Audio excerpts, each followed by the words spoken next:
আসসালামু আলাইকুম ভিউয়ার্স, আজকে আমি লতা রাঁধবো শীতল শুটকি দিয়ে। এখানে আমি 1 প্যাকেট ফ্রোজেন লতাকে সামান্য বয়েল করে পানি ফেলে রেখেছি এবং 1 প্যাকেট চিংড়ি মাছ, দেখুন চিংড়ি মাছ রেখেছি, আর কিছু কাঁঠালের বিচি সামান্য সেদ্ধ করে রেখেছি। দেখেন, এরপর পেঁয়াজ, আফ্রিকান নাগামরিচ, গ্রিন চিলি, মরিচের পাউডার, হলুদের পাউডার, লবণ, আর এই দেখুন মানে শীতল শুটকি, অনেকে বলে চাপা শুটকি, গরম পানির মধ্যে আমি রেখে দিয়েছি। এগুলোকে ম্যাশ করে এই পানির মধ্যে আমি সবগুলো জিনিস একসাথে দিয়ে, যাকে বলে মেখে ঝুঁকে লতা রাঁধা, এই আর কি। তাহলে আমি সবগুলো দিয়ে দিই, এই হাঁড়ির মধ্যে আমি রাঁধবো সবগুলো দিয়ে, তারপরে আমি আপনাদেরকে আবার দেখাচ্ছি। এই দেখুন ভিউয়ার্স, আমি সব জিনিসগুলো লতা, কাঁঠাল বিচি, শুটকি, মরিচ, হলুদ, লবণ সবকিছু দিয়ে দিয়েছি। এখন এগুলোকে আমি সবকিছুকে ভালোভাবে একটু মাখিয়ে নেব। দেখুন, ভালোভাবে আমি এগুলোকে ভালোভাবে মাখিয়ে তারপরে বসিয়ে দেব।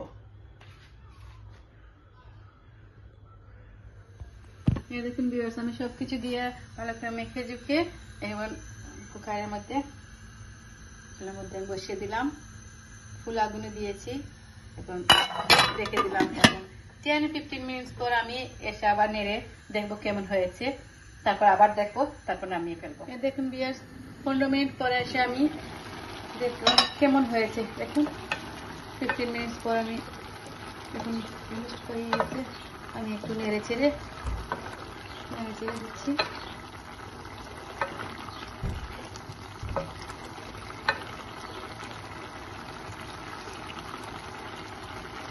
দেখুন কাঁঠালের দিচ্ছি, সবকিছু হয়ে গেছে।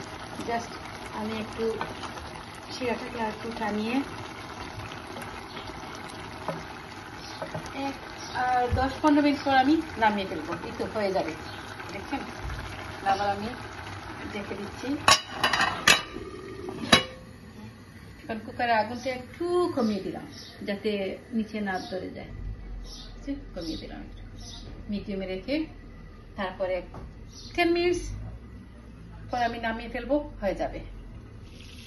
এই দেখুন ভিউয়ার্স, আমি 10 মিনিট পর আসলাম, এসে দেখি খুব সুন্দরভাবে দেখুন আমার লতা হয়ে গেছে, খুব সুন্দরভাবে হয়ে গেছে, খুব সুন্দরভাবে হয়ে গেছে।